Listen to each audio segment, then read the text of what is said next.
que você acha? Eu A acho que gente vai podemos, né? fazer, então, vamos fazer aí uns 45 minutos, uns 50 minutos, você que coordena a sua apresentação aí. Eu acho que tá bom.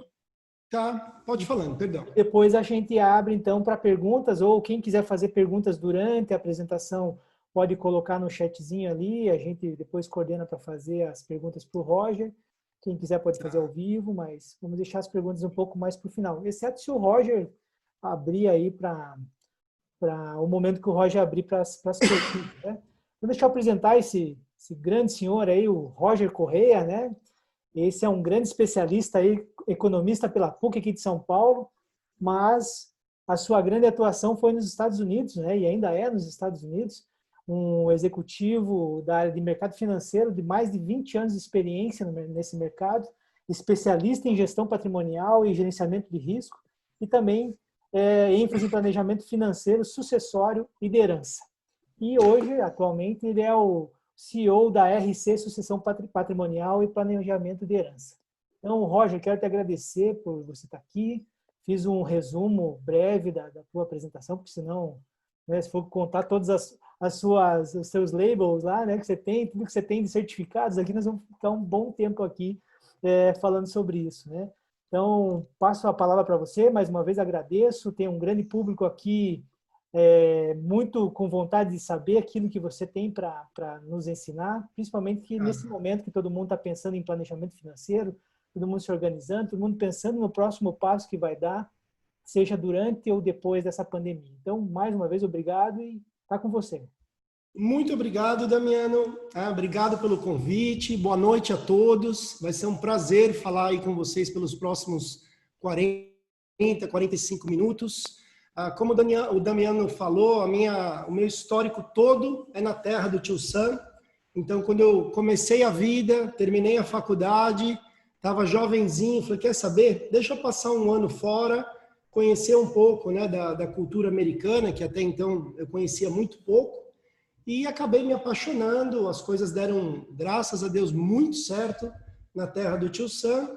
E 21 anos depois, eu posso dizer que eu não vi passar. Foram 21 anos que voaram e um pouco da minha trajetória, né, para vocês que ainda não me conhecem, acho que a grande maioria de vocês, pelo menos, me conhecem brevemente, né? Acho que a Edna eu não lembro de ter conhecido, acho que um grupo pequeno, tá? Então, qual que é a ideia do que eu pensei para hoje, né? O tópico, como eu falei na mensagem, né, no Telegram, eu vou tentar fazer algo básico, que às vezes a gente esquece de voltar para o básico na vida, seja para dieta alimentar, seja para as nossas rotinas de academia e exercício, e a mesma coisa para a área financeira, tá? Então, se vocês tiverem um pouco mais de curiosidade, eu convido vocês a visitarem minha website, né, que é rogercorreia.com.br. Tem uma enciclopédia de informações na minha website, desde vídeos, artigos, sobre praticamente tudo que vocês imaginarem na área financeira, vocês vão conseguir encontrar alguma coisa dentro da minha página, tá? Então, o tema que o Damiano escolheu para hoje, né, que eu falo é o pilar da vida financeira de todo mundo, está resumindo ali naquele triângulo, né, que é a parte de proteção, a parte de acúmulo e a parte de distribuição. Então, para não parecer que é uma propaganda do Roger, né, óbvio que isso é o que está na minha página, eu peguei um materialzinho que eu tenho lá dos Estados Unidos. Peço desculpas, algumas coisas vão estar, ou a grande maioria vai estar em inglês, então eu vou traduzindo, mas é básico, é conceito mesmo, tá? Então, se a gente for olhar o título da minha apresentação hoje à noite, é isso. É uma planta, né, de um modelo financeiro de sucesso. É o que a gente vai estar desenhando agora, um modelo de como se construir, né, como eu digo, uma casa financeira, tá? Recentemente eu tive um amigo que me mandou uma mensagem e falou, Roger, eu queria ouvir de você como você está preparado para a sua aposentadoria, tá? Então, uma pergunta que eu ainda não consegui sentar com essa pessoa, né, para discutirmos, mas se eu for olhar, né, toda a minha trajetória financeira nos Estados Unidos, eu posso resumir a minha vida de acordo com o que eu vou apresentar para vocês hoje. Eu segui literalmente o passo a passo do que eu vou mostrar, tá? Então, o nome é isso, é um blueprint, né, financial, do sucesso financeiro. Tá? Então, o que é isso? É uma casinha financeira. Como que a gente organiza as nossas finanças com princípio, meio e fim? Né? O que vocês viram na minha website. Proteção, acúmulo e distribuição. Tá? Então, a razão de hoje é passar um pouco, né, dessa fundação para vocês, de como eu aprendi, de como eu faço isso e como eu desenvolvo isso na vida dos meus clientes também. Né? É um processo onde eu vou apresentar essa casa financeira, vou passar alguns conceitos, algumas vivências do que eu vi ao longo de 20 anos nos Estados Unidos e vou tentar fazer da forma mais ilustrativa possível para não se tornar algo cansativo, que eu vi que essa parte, né, quando a gente coloca o tópico planejamento financeiro, todo mundo corre, né? Então eu vou tentar fazer que fique bem interativo. E eu acho que a recompensa para todos vocês hoje aqui participando é entender, né, como essa fundação funciona, se vocês estão no caminho para a própria vida financeira de vocês, e se eu puder auxiliar de alguma forma, vai ser um prazer. Tá? Então, por onde que nós começamos? E eu faço essa pergunta, né, para todo mundo. Quando nós imaginamos a construção de uma casa, tá? Nós iniciamos pela fundação. Né?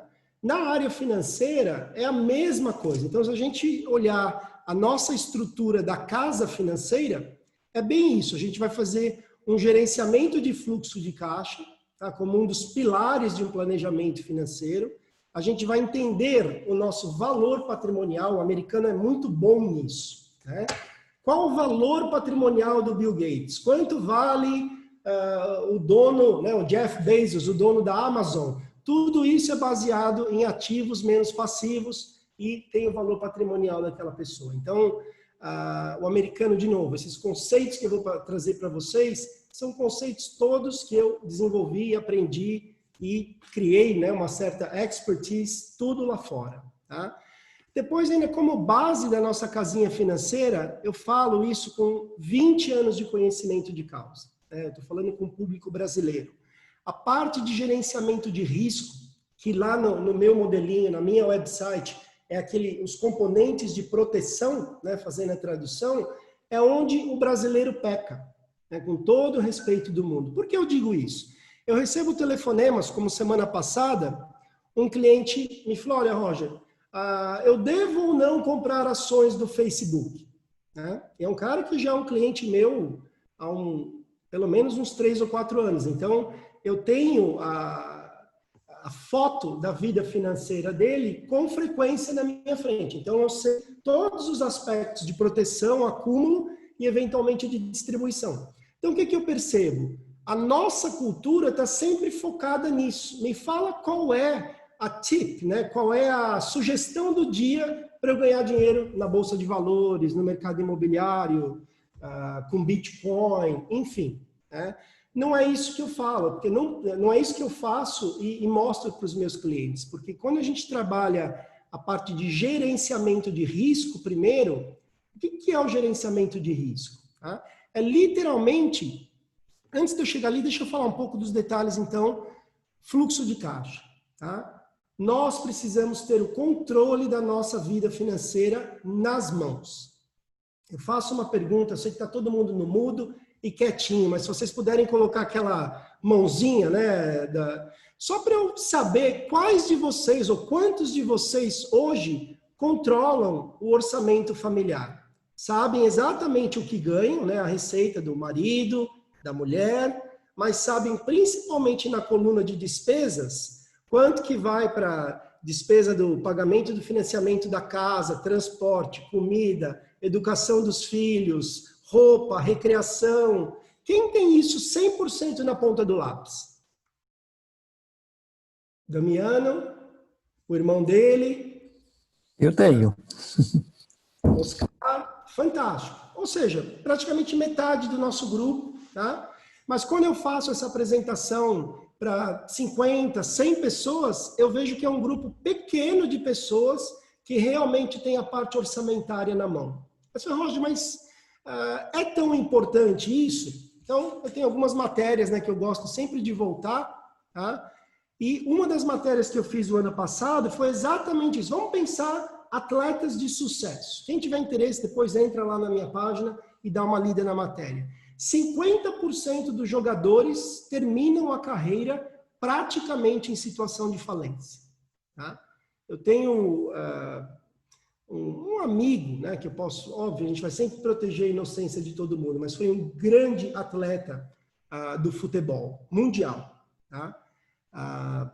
Ganhou uma fortuna como jogador. Ele terminou a carreira, 3 anos depois do último jogo dele, ele vendeu o último imóvel que ele tinha, porque era uma pessoa acostumada com um fluxo de caixa como jogador gigante, entradas milionárias, mas saídas absurdas. Era festa para 200 pessoas, não tinha limite de gastos, eventualmente tentou manter o mesmo nível e padrão de vida de quando ele era atleta. E isso, como vocês veem na minha matéria, é o caso de jogadores de futebol, é o caso de artistas em Hollywood, de artistas no Brasil.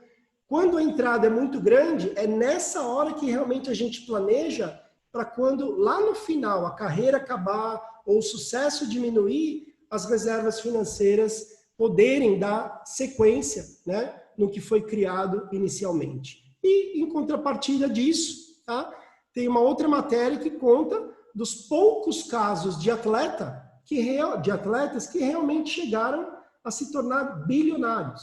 Cristiano Ronaldo, né? Eventualmente o Neymar, se não fizer nenhuma outra bobagem, mas alguns casos pontuais de atletas, o Ronaldo Fenômeno, que depois que terminou a carreira de jogador, é um excelente empresário, continuou crescendo o patrimônio, multiplicando, e de alguma forma foi bem assessorado. Tá? Então, essa parte de fluxo de caixa, voltando no meu modelo, é extremamente importante. Saber exatamente o que entra, saber exatamente o que sai, e se no final do dia eu tenho um fluxo de caixa positivo ou negativo. Tá? Seguindo ainda, né, dentro desse conceito, né, na parte de fundação da nossa casinha financeira, é a parte que é muito importante saber qual é o meu valor, o meu valor patrimonial hoje. Tá? Nos Estados Unidos, como que o americano interpreta isso? Tá? Eu tenho a casa que eu moro, sim, faz parte da minha coluna de ativos. Eu tenho o meu carro, faz parte da minha coluna de ativos. Eu tenho uma empresa que vale valor X, faz parte da minha coluna de ativos. A hora que eu diminuo tudo que eu devo, né? Financiamento de casa, prestação de carro, eu vou ter um valor patrimonial, incluindo todos os meus ativos e todas as minhas liabilities, ou todas as minhas despesas, né, ou dívidas. E isso é importante, eu falo, a cada 10 pessoas que eu sento para conversar, e eu estou falando de famílias afluentes, e são donos de negócios, são pessoas muito bem assessoradas, mas quando eu faço essa pergunta, qual o teu valor patrimonial hoje? 99% das vezes eu encontro aquele ponto de interrogação. Como assim, Roger? Não entendi o que você quer dizer. Então, é muito importante a gente fazer uma análise financeira do nosso dia atual. Eu até convido vocês a fazerem antes da pandemia e pós-pandemia, para a gente saber realmente o que mudou e o que precisa ser ajustado nos meses subsequentes. Tá? Como eu falei, a parte de gerenciamento de risco, eu falo que é a parte mais importante do planejamento financeiro. Não adianta eu chegar aqui para vocês hoje à noite e falar, Marino, eu sou um cara fantástico de investimento nos Estados Unidos, eu tenho dado uma média de retorno para os meus clientes de 20%. Tá? Na parte de gerenciamento de dinheiro, o Marino vai falar, meu, esse cara é fantástico. Mas antes disso, o que pode dar errado na vida do Roger? Tá? Vamos começar. As famílias brasileiras, como os negócios brasileiros, trabalham quase sem reserva. Aí a pandemia veio nos mostrar isso. Quantas famílias eu tenho conversado onde reservas, né, que nós chamamos nos Estados Unidos, fundo de emergência. O nome já diz. É aquele fundo de emergência que pode estar embaixo do colchão, na caderneta de poupança, numa conta ganhando 0%. Mas a gente precisa ter entre 3 e 6 meses de reserva para emergências. Seja uma pandemia, né, que ninguém, voltando em fevereiro, ninguém imaginava que a vida pararia dessa forma e a coisa vai se prorrogar provavelmente até dezembro desse ano. Então, as famílias que realmente não têm um fundo de emergência ou que os negócios têm, eu brinco, né? Brasileiro sobra dinheiro no caixa da empresa, onde que eles gastam, com todo o respeito do mundo, lá na Disney.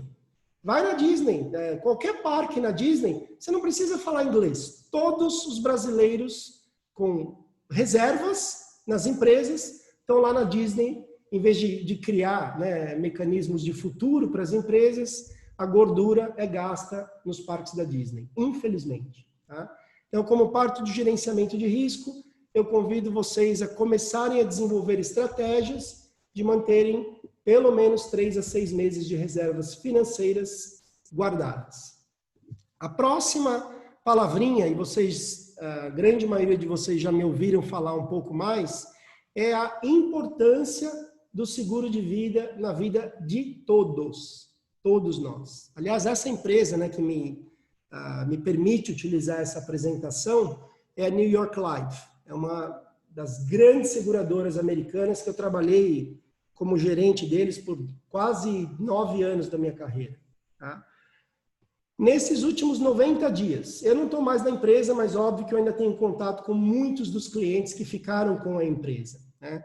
Eu tive 4 óbitos de antigos clientes, 3 em Nova York e 1 na Flórida, não mais clientes meus, né? Porque, de novo, eu saí da empresa, mas eu tive 4 óbitos num grupo de mais ou menos 1.000 pessoas que eu trabalhei ao longo de 20 anos, em virtude do Covid-19, tá? Que vieram a falecer em virtude do Covid-19. Então, que bom que essas 4 famílias tiveram a oportunidade de me encontrar um dia lá atrás, tá? E possuíam apólices de seguro de vida, que agora, né, no momento de pandemia, pode olhar as estatísticas. A MetLife está batendo recorde de venda, porque nós brasileiros somos muito reativos. O problema existiu, eu vi algo acontecer com o meu melhor amigo, com o meu vizinho, com o meu tio, com o meu pai, vou correr para tentar solucionar um problema. Tá? Então, a gente pode, ainda não tem nenhum, eu tentei buscar algum dado atual, né, do número de pessoas que estão falecendo, se existe algo que mostre a porcentagem dessas famílias que realmente possuíam seguro de vida antes do óbito. Tá? E a estatística me mostra que isso não chegaria a 3 ou 4%, infelizmente. Então, de novo, como parte de gerenciamento de risco, seguro de vida é extremamente importante. Tá?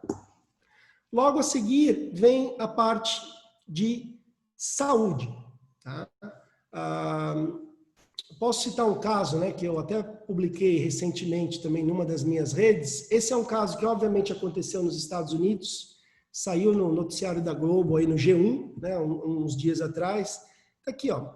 Homem recebe conta de $1 milhão em virtude de 62 dias que ele ficou internado tratando do Covid-19. Sobreviveu, tá? Graças a Deus, eles ainda brincam, né? A conta ficou em 5,5 milhões de reais. Tá? Tinha um plano de saúde em vigor, mas está aqui, ó, a conta final em 181 páginas que ele recebeu do hospital, está em $1.122.000. Tá? Agora, imagina se esse mesmo senhor não tivesse um bom plano de saúde em vigor, ou, pior ainda, no caso aqui ele fala que boa parte das despesas serão cobertas pelo plano. Tá? Mas boa parte das despesas pode ser 70%, pode ser 80%. 20% de $1 milhão, nas minhas contas, ainda dão $200 mil de conta para esse senhor pagar. Tá? Então, é importante. Óbvio que no Brasil os gastos são diferentes, né? As coberturas são diferenciadas, mas eu convido vocês a tentarem entender um pouco mais exatamente qual é a cobertura que vocês têm no momento em termos de saúde. Principalmente em virtude, sim, dessa pandemia maluca.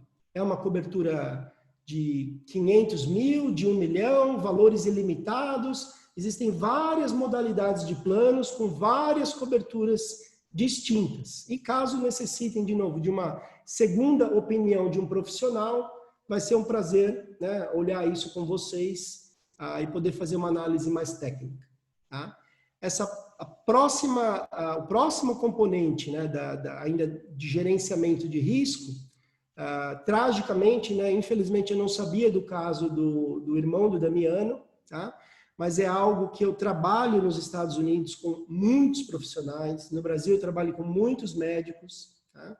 Então, quando a gente volta para olhar aqui embaixo, né, a casinha financeira, então a gente falou do fluxo de caixa, da importância, dos assets and liabilities, e aqui na parte de gerenciamento de risco, em vermelho, por quê? É a parte crucial. Né? Você pega um médico, muitos que eu atendo recentemente, no começo de uma carreira, o que ele tem?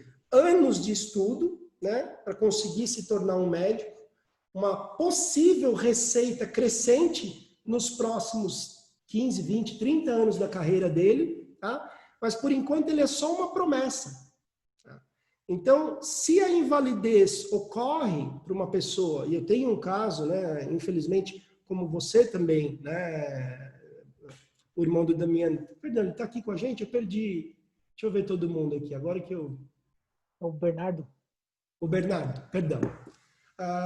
Eu tive um médico, né, alguns anos atrás, muitos anos atrás, isso em 2003, na Califórnia, né, que me abriu os olhos para a importância realmente de um bom contrato de invalidez. Ele era um cirurgião plástico, um cara brilhante. Na época, isso em 2003, ele ganhava mais de $1 milhão, tá, na profissão, pelo que ele fazia.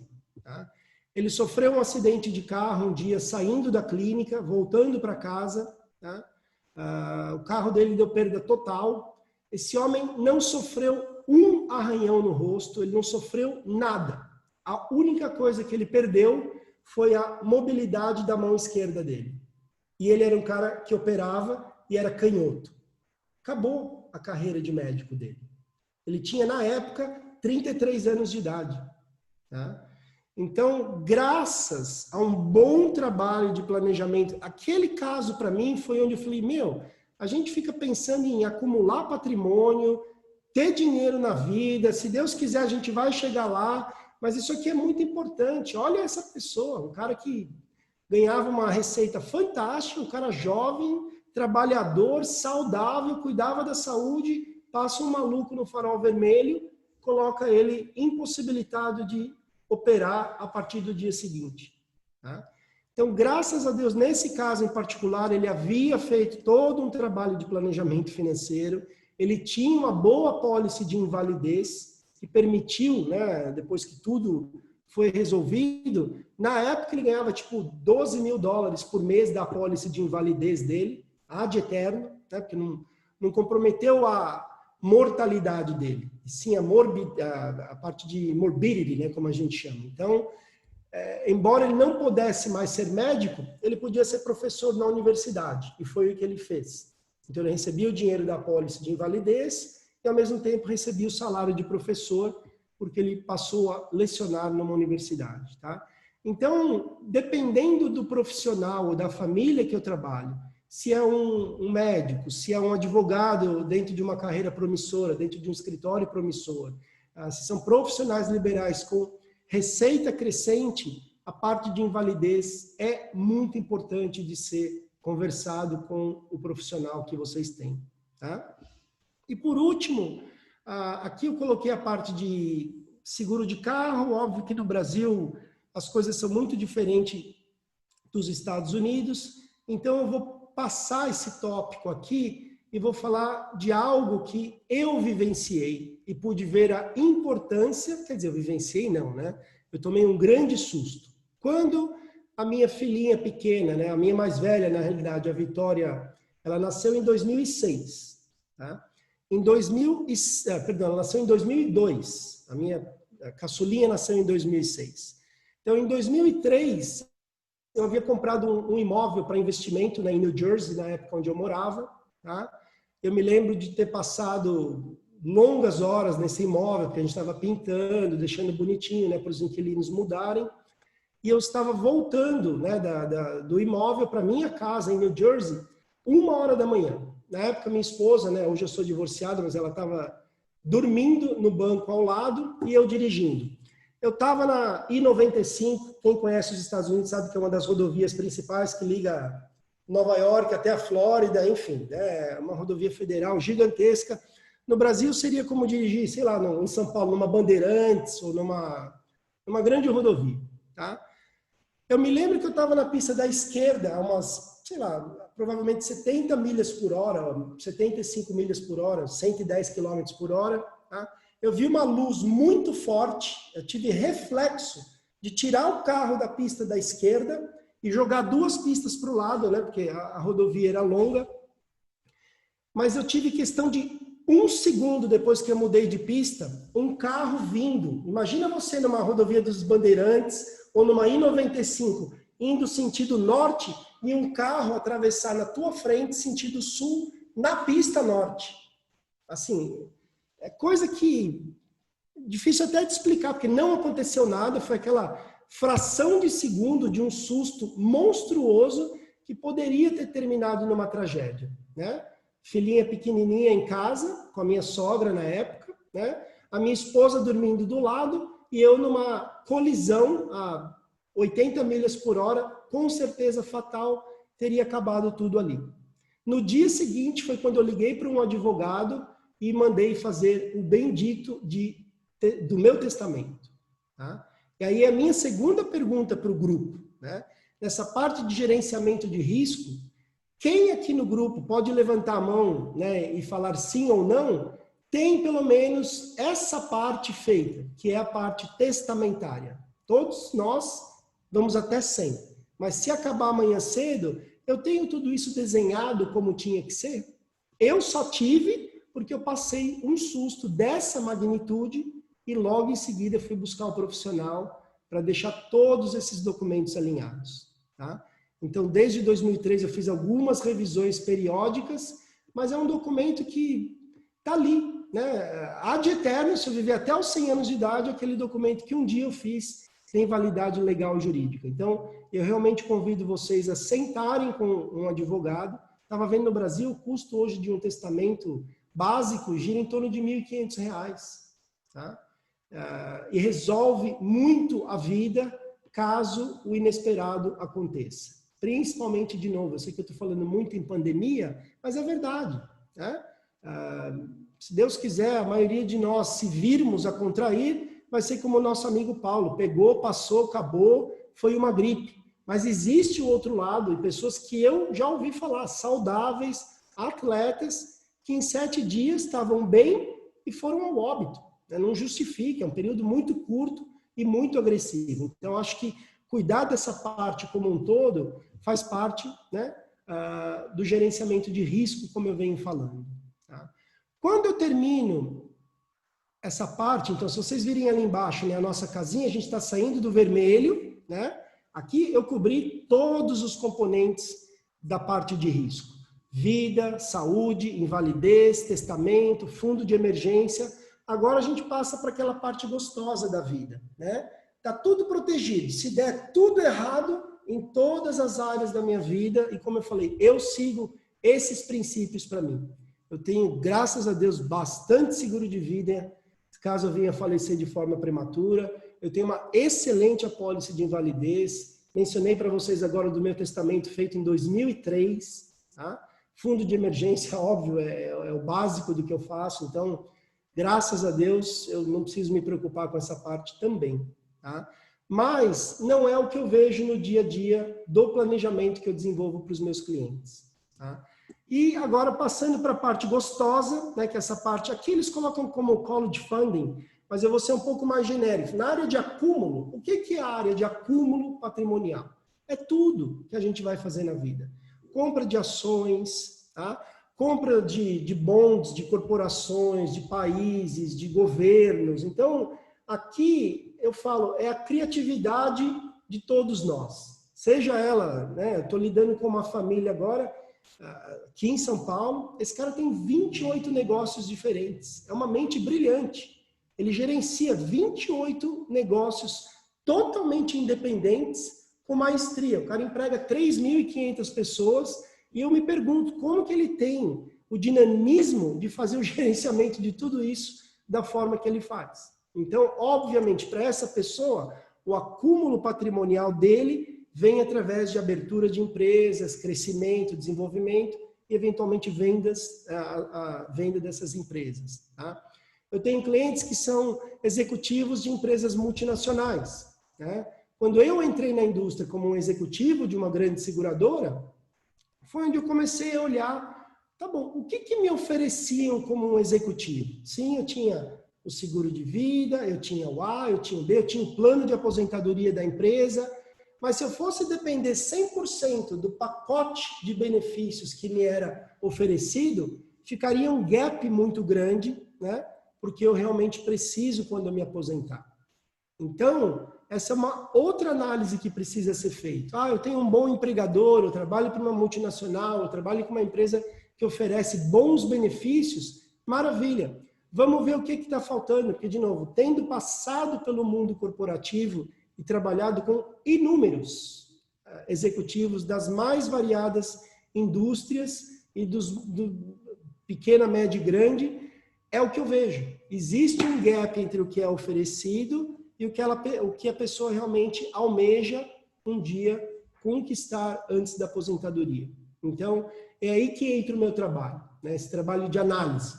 Vamos ver, tá bom, excelente. Gerenciamento de fluxo de caixa, eu ganho 200, eu ganho 100, eu gasto 80, tá bom, sobrou 20. O que eu faço com esses 20?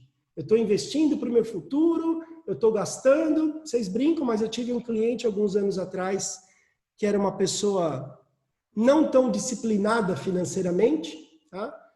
Em New Jersey também, né? Eu morei muitos anos em Nova York, em New Jersey. Era um cara que ganhava uma fortuna no que ele fazia. Quando eu digo uma fortuna, era acima de $1 milhão por ano. Ele terminava o ano com $100 mil quase em cartão de crédito. Eu falo, não é possível. Como você consegue ganhar uma fortuna, né? Comparado com muitas pessoas, e terminar o ano com tantos problemas financeiros? E aí a gente foi fazer, obviamente, né, um raio-x financeiro para entender estilo de vida dessa pessoa, como que ele gerenciava os gastos. Maluco, o cara não tinha o que fazer de sexta-feira, ele entrava no avião, ia para Las Vegas e gastava $40 mil no final de semana em cassino. Né? Então, óbvio que, eventualmente, as finanças iam dar algum problema, né, no final das contas. Tá? Então, esse controle é muito importante a gente fazer.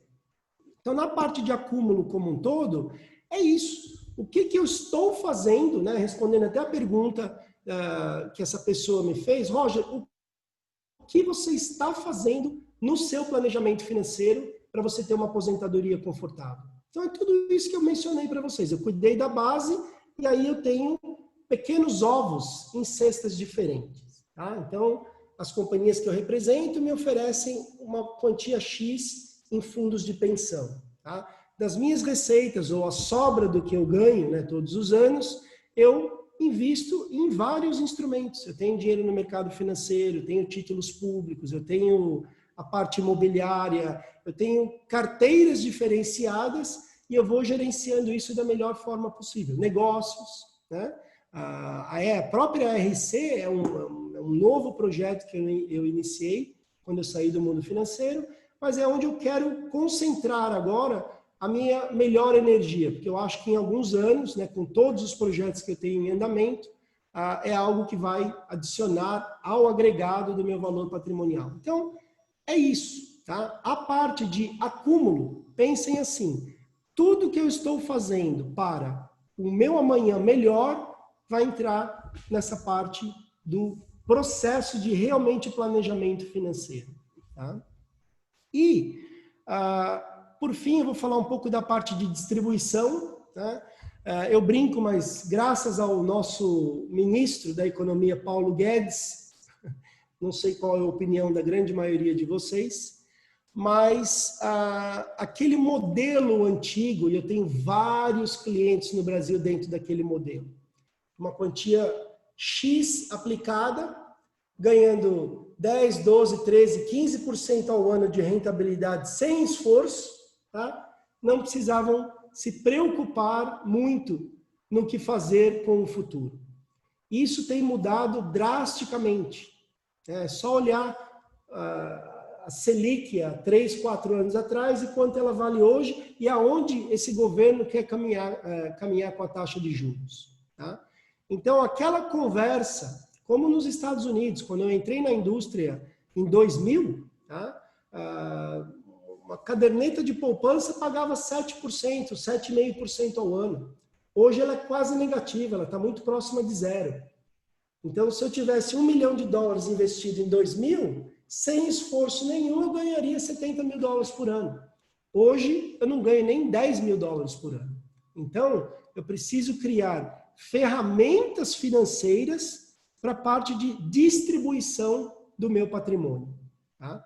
Quanto eu acumulei quando eu chegar, né, em época de aposentar, quanto eu preciso para os meus gastos anuais e qual porcentagem do meu patrimônio eu vou conseguir gastar ou dilapidar todos os anos para poder ter uma aposentadoria digna. Tá? Então, essa parte de distribuição, eu falo, é a parte mais complexa de um planejamento financeiro. E primeiro, a gente não sabe por quanto tempo a gente vai viver. Né? A aposentadoria, as pessoas se aposentavam com 65 anos de idade, há 30 anos atrás, elas viviam a aposentadoria 5, 7 anos. 9 anos, 10 anos. Hoje, uma pessoa de 65, ela vai viver até os 90. 92, 94, 95. Tá? Imagina você criar reservas financeiras suficientes para durar 30 anos em aposentadoria. Então, essa é uma matemática muito complexa que precisa ser revisada, porque qual o maior medo do americano? Tá? Que ele viva mais do que o patrimônio que ele acumulou. E eu acho que é o mesmo medo do brasileiro, é o mesmo medo de todo mundo. Né? Eu acumulei um valor X, se eu viver um número de anos além do que eu projetei, como é que vai ser a minha vida financeira? Então, é importante dar uma olhada nessa parte também. Tá? E, né, como o Damiano mesmo colocou, aqui são dados do Social Security americano, a maioria das pessoas elas não planejam em falhar, mas elas falham em planejar. Eu acho que esse é um ditado brilhante. Ninguém acorda e fala, meu, eu vou bagunçar minha vida financeira de um jeito que não tem volta. Mas a falta de planejamento leva exatamente a isso. Tá? E esse próximo slide é o que eu falo. Existem somente 2 tipos de pessoas quando nos referimos à parte financeira. Tá? Primeira delas, os que gastam primeiro e guardam o que sobra. Não vai sobrar nunca. Se eu estou acostumado a focar na coluna de vou gastar o suficiente, se sobrar alguma coisa eu guardo, essa conta não dá certo. É por isso que, de novo, o padrãozinho do americano é vou guardar 10 a 15% do meu salário todos os meses como se fosse uma nova conta a pagar. Esse é o cara que ele guarda primeiro e o que sobrou depois que ele guardou, ele gasta. Então, é a mesma coisa, mas se eu utilizar o modelo 2, eu vou criar um mecanismo automático de todos os meses da minha vida colocar um pouquinho de dinheiro para trabalhar para mim, para um dia lá na frente virar algo substancial. Tá? Então, óbvio que o ideal, né, como diz aqui o Desire, o ideal é a gente guardar primeiro e gastar por último. Tá? E aí eu convido vocês literalmente a darem uma olhada, tá? Em termos de reservas, em termos do próprio fluxo de caixa, dessa conversa do valor patrimonial, né? Não tem certo e errado, é o que é. Onde vocês estão hoje, né? No dia 7 de julho de 2020? Tudo que deu certo, tudo que deu errado, mas sabendo que nós temos uma vida a seguir, quanto a gente tem, de novo, em fundo de reserva, em poupança, ou quanto nós temos em valor patrimonial já para o dia que a gente fala, tá bom, hoje eu pego as minhas chuteiras, vou pendurar e vou curtir a vida. Então eu faço, de novo, muito esse cálculo com os meus clientes, tá? Para saber, assim, tudo que deu certo, tudo que deu errado, e tá bom, esse período de hoje até o dia que você quer parar com 65, 67 ou 70 anos de idade, qual é o gap, né? Qual o buraco que a gente tem nesse tempo e o que a gente consegue fazer para suprir esse buraco. Tá? E aqui eu finalizo, né, essa minha conversa, a casa como um todo. Eu não sei se vocês têm alguma dúvida. De novo, eu posso ajudar vocês a montar um orçamento familiar, eu acho que é básico, mas de novo, tem famílias que nem um orçamento familiar possuem. Tá? Se tiver muita dívida acumulada, quais são as estratégias de redução de dívida que a gente pode implementar para a gente, de novo, sair da coluna de gastos e entrarmos na coluna de investimento e guardarmos para o futuro. Parte dos legal documents, eu tenho uma infinidade de advogados que eu conheço no Brasil. Se vocês precisarem de alguma indicação, dependendo da região de vocês, eu posso indicá-los, porque não dá para dormir sem um testamento. Eu brinco, se a gente tem filho pequeno, esquece. Eu tive um caso, anos atrás, em Nova York, de uma família que saiu para trabalhar, o marido e a mulher, tá? 2 filhos em casa com a babá. Essa família sofreu um acidente fatal. Tá? Os pais, da parte da mãe, demoraram 6 meses brigando com juízes em Nova York para conseguir pegar a custódia dos filhos e trazê-los para o Brasil, que era uma família de brasileiros. E o juiz que estava encarregado do caso afirmava que o melhor para aquelas crianças nascidas nos Estados Unidos é que elas ficassem em solo americano. Porém, tinha um pai brasileiro americano, uma mãe brasileira americana, as 2 crianças e 100% da família no Brasil. Não tinha lógica. Mas a avó e o avô, da parte da mãe, brigou por 6 meses nos Estados Unidos para conseguir pegar a custódia das crianças e trazer para o Brasil. Quando um testamento, onde a gente coloca ali o guardianship, ou guardianship no Brasil a gente chama de os tutores, né? Quem seriam os tutores em caso de morte prematura dos pais? Super importante, super importante. Tá? E aqui eu termino, como eu falei, ia ser uma apresentação bem básica, né, do planejamento financeiro. Eu abro para perguntas, caso alguém tenha alguma. Joia, Roger, muito bacana, viu? E até falando sobre essa questão, né, de coisas inesperadas podem acontecer, me veio o caso do Gugu Liberato, né? Que era uma pessoa que estava no seu auge ainda, né, da carreira e tudo mais, e aconteceu o que aconteceu, ele arrumando a casa dele, né? Caiu e, enfim, deu o que deu, faleceu. E teve uma briga aí, né? Acho que até deve estar ainda na briga, alguma briga, porque o testamento acho que era feito aqui, não era nos Estados Unidos, né? Ainda tem uma incerteza. E aí entra toda essa parte da instabilidade jurídica, infelizmente, do nosso país chamado Brasil, né?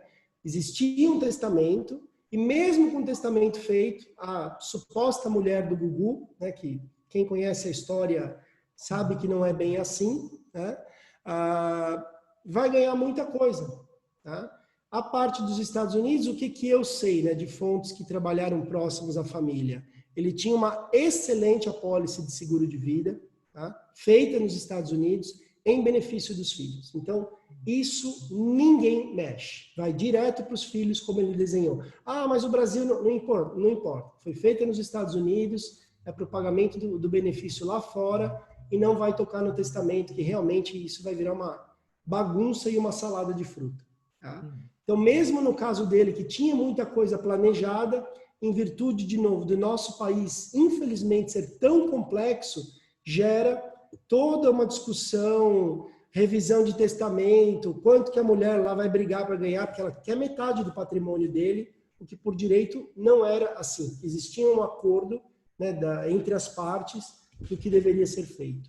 E inúmeros casos. Realmente, a falta do planejamento em momentos como esse, onde a coisa acaba de forma prematura, vira um problema muito sério, e eu vi isso a minha carreira inteira nos Estados Unidos, inteira.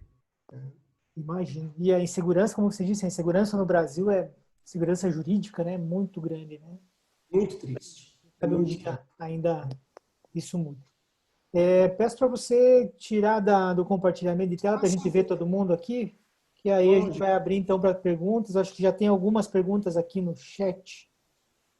Bom, aqui o Oscar falou que realmente ele vê que hoje esse planejamento é essencial para construir um futuro mais seguro, que ele não tinha até pouco tempo atrás, essa visão, né? Isso é bem verdade. O brasileiro, de forma geral, como o próprio Roger falou, não tem essa visão, né, do longo prazo, né? Tem uma visão muito mais curta do que agora, né, do que vai acontecer amanhã. E o Marino faz uma Exato. pergunta aqui sobre, Roger, como podemos fazer uma avaliação dos investimentos e ter uma recomendação? Então, Marino, isso eu faço no modelo bem padronizado, né? Eu tenho um questionário financeiro que eu forneço para os meus clientes, onde nesse questionário é literalmente como se fosse uma tomografia do cérebro, mas é uma tomografia da área financeira, tá? Então, ali a gente vai colocar tudo. Eu tenho tanto em fundos de ações, tanto em ações, em títulos. E aí a gente faz uma análise técnica, né, do que realmente esses investimentos são. Geralmente eu coloco isso em porcentagem, porque com todo o respeito do mundo, o brasileiro adora imobilizar patrimônio. Então você pega uma família com 1 milhão de patrimônio, com 10 ou com 100, ele tem 90% ou 95% do patrimônio dele imobilizado. Tá? Então eu faço um cálculo bem técnico de quais as porcentagens, baseado num grau de risco, se é uma pessoa conservadora, se é uma pessoa moderada, agressiva, se é uma pessoa agressiva, eu faço uma análise patrimonial em termos de quadradinhos, né? Quanto está em imóvel, quanto está no mercado de ações, quanto está em renda fixa, renda variável, enfim, estruturas de aposentadoria, e aí eu posso fazer uma recomendação, mas somente depois que a gente faz uma avaliação completa de todos os holdings, né, que aquela família tem, incluindo muitas vezes, dependendo do patrimônio, quanto está no nome do marido, quanto está no nome da esposa, né? Se for uma comunhão total de bens, comunhão, separação de total, enfim, a gente faz uma análise bem técnica para saber aonde e o que recomendar. Tá? Não sei se eu respondi a tua pergunta, Marina. Dá um joinha ali ou coloca no chat, tá? O Oscar, né, fez o comentário, é verdade, né, eu falo, culturalmente, infelizmente, nós não aprendemos, não tem nada de errado com isso. Né? Quando eu cheguei nos Estados Unidos, eu menciono isso numa das aulas aí que eu já apresentei para um outro grupo, eu saí de um Brasil que tinha 80% de inflação ao ano. Né? De repente você chega nos Estados Unidos, você olha um documento que é uma pessoa jurídica, vamos dizer que tenha um imóvel lá dentro, onde aquela família criou uma estrutura de perpetuidade no patrimônio para 1000 anos. Você fala, como assim? No Brasil a gente não consegue planejar o final do ano. Como que nos Estados Unidos você consegue montar uma estrutura para 100 anos, 200 anos, 500 anos? Existe. Existe planejamento para filhos, netos, bisnetos, tataranetos. Eu fiz um estudo da família Rockefeller, né? A família Rockefeller tem 171 herdeiros que vão usufruir de muitos bilhões que o John Rockefeller iniciou em 1867. Ninguém vende uma árvore do patrimônio acumulado, porque todas as estruturas usufruto em vida, morreu, vai para a próxima geração, morreu, vai para a próxima geração. É uma coisa fantástica. E no Brasil, o que a gente vê?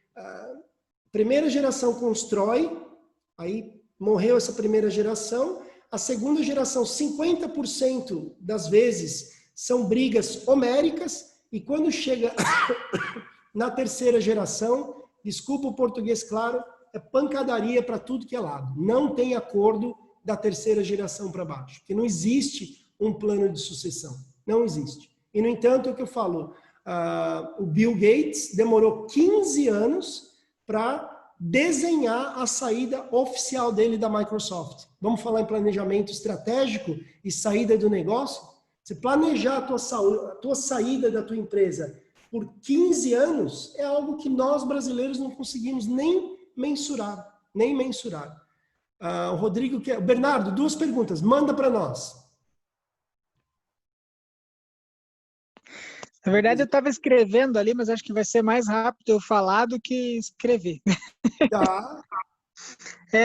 Eu uso uma planilha no Excel, na verdade, eu queria saber a tua opinião sobre isso. No caso, a minha ela é bem complexa, no caso, porque eu uso, tem lançamento a lançamento de cada coisa, por exemplo, cartão de crédito, despesas de casa, essas coisas, então tem lançamento linha a linha, vamos dizer assim, e por mês ainda variável, né? Mas eu digo assim, no geral, a maioria do pessoal hoje em dia eu acho que acredita que gosta de usar uma planilha, alguma coisa assim, principalmente Excel, né? Para fazer pelo menos um controle básico, né? Eu acho Isso. que o que você vê com esse olhar assim? Então, Bernardo, para responder a tua pergunta, isso depende de cada família, né? Não tem uma resposta que é a única resposta. Se para você uma planilha detalhada te deixa mais confortável com as tuas finanças, eu acho que está perfeito. Eu uso uma plataforma americana que é chamada eMoney, né? Tudo bem, uma plataforma paga, uma das seguradoras que eu represento me oferece. Eu coloco sincronizado todas as minhas contas bancárias, cartões de crédito, tudo que eu tenho, e a plataforma me dá diariamente o meu valor patrimonial. Os únicos variáveis não tem como eles calcularem o valor de imóvel, então tem que manualmente, uma vez por ano, calcular e jogar na planilha. Mas toda a parte de mercado de ações, títulos, tudo que é relacionado à entrada e saída, hoje esse banco de dados analisa isso para mim diariamente da forma que eu quero. Óbvio que nem todo mundo está nesse grau de sofisticação, mas porque eu aprendi isso nesse mundo sofisticado lá fora. Uma planilha do Excel com as despesas mensais básicas, qual que é o importante? É realmente sabermos o que entra e o que sai. Não adianta, eu faço isso há 20 anos, eu posso sentar individualmente com vocês, com raras exceções, a gente tem isso na ponta do lápis. Entrou X, saiu Y, sobrou ou faltou a quantia X. Então não tem uma resposta certa. Né? Pode ser algo mais genérico, como pode ser algo extremamente sofisticado, como você faz, com todos os lançamentos. É o que te deixa mais confortável. E eu teria o maior prazer do mundo em rever isso com você individualmente. Tá? Rodrigo fez uma pergunta aqui também, fluxo de caixa livre e EBITDA. Quais desses modelos considero mais prático e rápido para ser utilizado? Rodrigo, Business Valuation, eu não posso falar pelo Brasil, porque, de novo, eu utilizo os modelos americanos e não somos nós que fazemos Business Valuation. Existem empresas terceirizadas que, quando a gente precisa fazer um cálculo, ou a empresa, né, ou o cliente contrata essas empresas e, dependendo do tamanho do negócio, as próprias seguradoras possuem parcerias estratégicas com essas empresas para fazer o business valuation. Então, tecnicamente, eu não posso te dar uma resposta, porque geralmente isso vem mastigado para mim lá fora. Então, no Brasil, estando fora 20 anos, eu não tenho muito parâmetro nacional para poder te dar uma resposta. Tá? Tranquilo. Eu acompanhei várias empresas fazendo esse trabalho, né?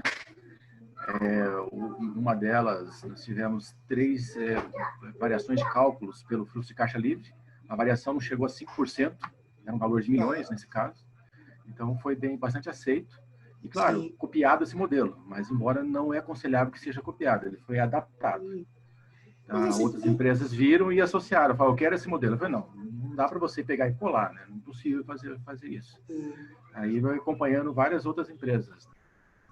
E assim, no nosso mundo, né, um delta aí, uma diferença de 5%, 7%, é uma diferença aceitável e negociável, porque eu já tive casos onde nós tínhamos também 3 business valuation por um acordo societário entre sócios, e a diferença entre as empresas chegou a ser, praticamente eram 10%. Então, quem está certo e quem está errado? Está todo mundo certo e está todo mundo errado, ao meu ver. Então, aí a explanação do Bernardo, né? Então, nessa quarentena, fiquei uns 40 dias isolado, praticamente. Fui uma fazenda e falou, vamos fechar aqui, né? Então, juntei minha família e fui embora. E lá desenvolvi uma planilha em Excel. Hoje eu estou adaptando ela para o Axis. Legal. E vendendo ela via plataforma Hotmart. Ou seja, saiu o negócio. Saiu o negócio. Então, ou seja, surgiu uma nova empresa ali. Em 20 dias estava montado.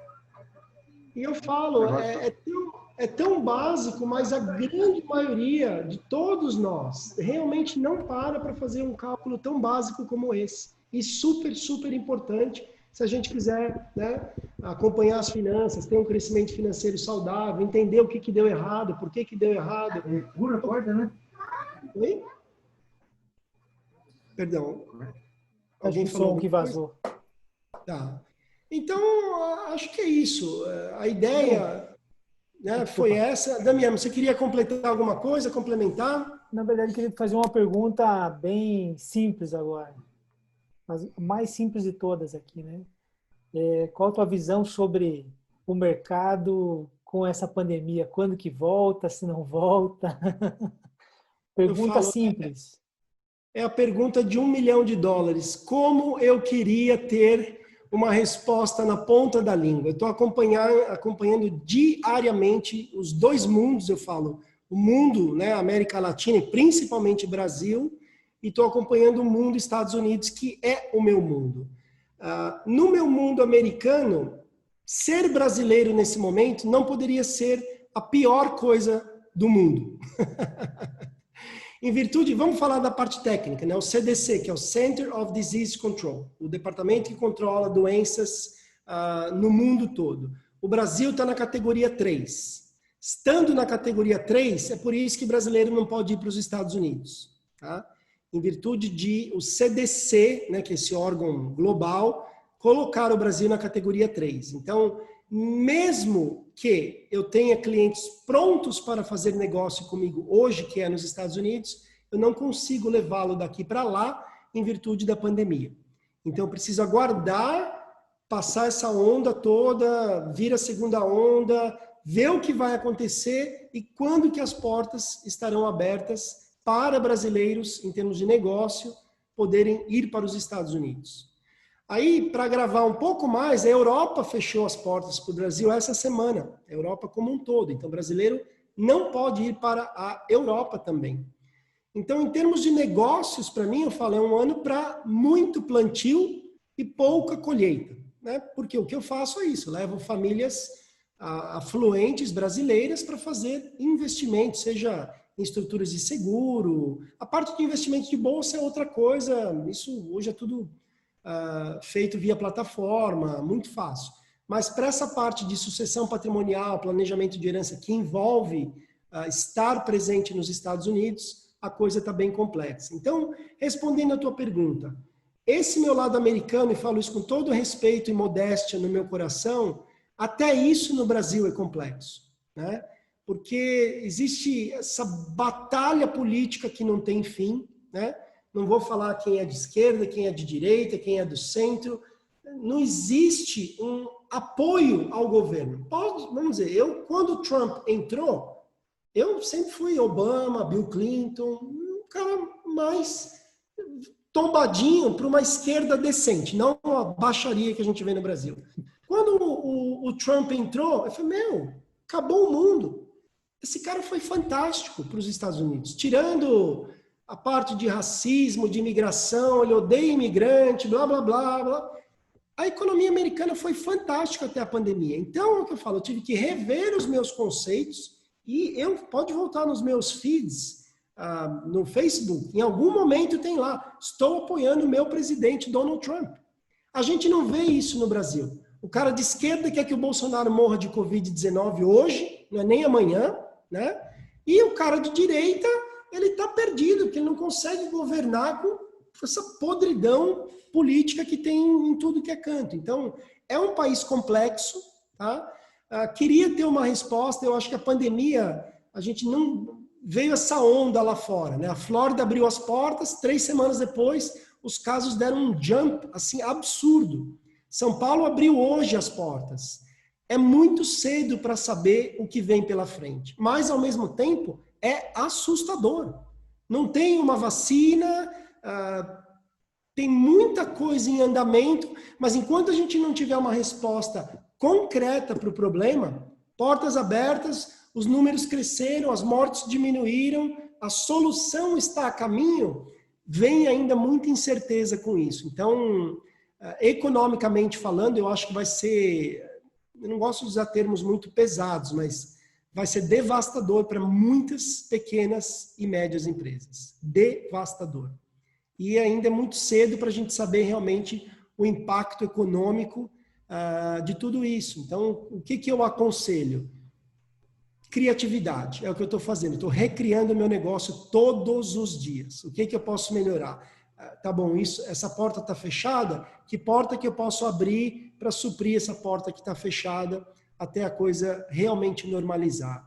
Então, queria ter uma resposta concreta, mas é aquilo, assim, né? Minha cunhada está internada para fazer uma cirurgia nas costas, eu posso falar isso. Ela fez o exame do Covid anteontem, 2 dias atrás, testou positiva, né? Não só a cirurgia não vai ocorrer, e ela morrendo de dor nas costas, porque ela está bem machucada, querem transferir ela para um departamento do hospital, onde só tem pacientes com Covid.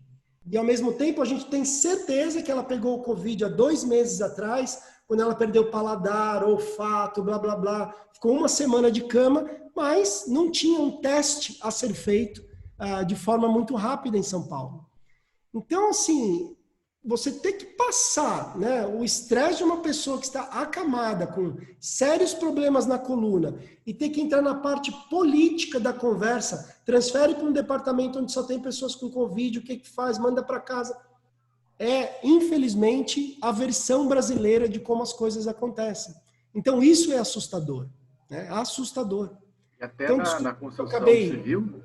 Oi? E até na construção civil, onde eu tenho uma incorporadora, ela está recuando já. Ou seja, começou um pico, ela já tá recuando, empresas fornecedoras estão deixando de atender. Sim. E, infelizmente, hoje tem que dispensar pessoal. É isso. É isso que já aconteceu hoje e vai ser decorrente a semana também. Bem que teve um professor, agora não me lembro o nome dele, acho que é Belmiro Valverde, né? Ele escreveu um livro que falava, né, que o Brasil não é para amadores, né? De forma alguma. Infelizmente, né? Poderia, é um país com imensos, eu falo, com toda a bagunça que existe aqui dentro, ainda é a 9ª maior economia do planeta Terra. Imagine se a gente conseguisse realmente fazer o barco andar na direção certa. Seria fantástico, um país com muitas oportunidades. Né? Então, mas alguém tem uma pergunta, pessoal? Não? Opa, está dando os parabéns aqui. Excelente explanação, tema muito bom, obrigado. Bom, então acho que vamos encerrar por aqui, Roger. Né? Agradeço. O Bernardo quer falar alguma coisa, Bernardo? Opa, tá batendo palma. Não, tô tranquilo. Deu para entender bem aí das suas explicativas e tudo aí, da visão também do mercado e tudo mais. Assim, excelente aí a palestra e a masterclass aí foi sensacional. Aí a de hoje é espetacular. Obrigado. Me coloco. E eu só queria falar que eu já fiz uma lista dos meus erros de novo e já tô aqui meio desesperado para começar a consertar, viu? Obrigado, Roger. Imagina, Paulo. Prazer, viu, Damiano? Muito obrigado pelo convite. Adorei estar com vocês e, de novo, estou à disposição. Se alguém tiver alguma pergunta, pode entrar lá no grupo, me manda um inbox e a gente conversa. Tá bom? Muito obrigado. Parabéns. Muito obrigado. A sua belíssima masterclass aí, viu, Roger? Você, como sempre, muito claro nas suas colocações, na sua explicação, não tem como a gente ficar com dúvida. Muito obrigado mesmo e conte com a gente também, na hora que quiser fazer novamente, fazer sobre um novo tema, a gente está aberto aqui a abrir as portas para você aqui, tá bom? Pessoal, muito obrigado. Na sequência, vamos falar um pouco mais na semana sobre quem estará aqui na semana que vem. Aí vocês acompanhem nas redes sociais, tá bom? Muito obrigado. Roger, valeu. Mais uma vez, obrigado, gente. Boa noite. Obrigado, Damiano. Um abraço. Boa noite. Mais boa noite. Um abraço.